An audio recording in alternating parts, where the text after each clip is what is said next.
stay-at-home mom and wife, holding down the fort while my husband is deployed overseas.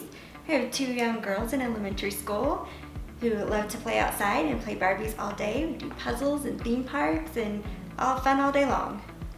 In December of 2019, we were at Universal taking lots of pictures and opening Christmas presents with our best friends in the hotel. And my daughter fell on my shoulder and dislocated it, so we off to the ER. They put it back in, and the next day my mom suggested that we go to the Florida Orthopaedic Walk-In Clinic in Orange City.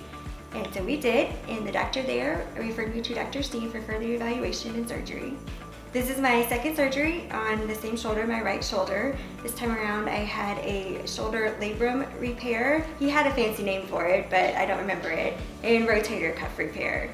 Dr. Steen came into the room and introduced himself, and I was very nervous and very, very upset because my shoulder was frustrating me, and I was crying and hyperventilating, and he calmed me down to make sure that I wasn't in pain and to find out what was going on. And once he realized I was just very frustrated and upset, he walked me through everything step by step. He explained everything in great detail about what was wrong. He knew immediately that I would need surgery. It was an outpatient surgery, so it was the same day. I was in and out in just a couple of hours, as long as it took to get prepped and have surgery and recover.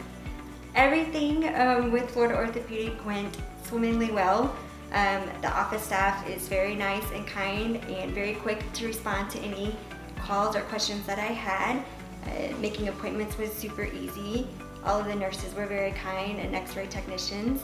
And of course, Dr. Steen is a wonderful, wonderful doctor. He asked me multiple times at every visit, is there something that you want to work towards? Is there a goal that you wish to work towards? And I said no, just every normal day life with my girls, but he made sure that we got to that goal and that I was able to do what I wanted to do. Sleep on my side, or do puzzles, or just play ball with my girls, which is all I want to do.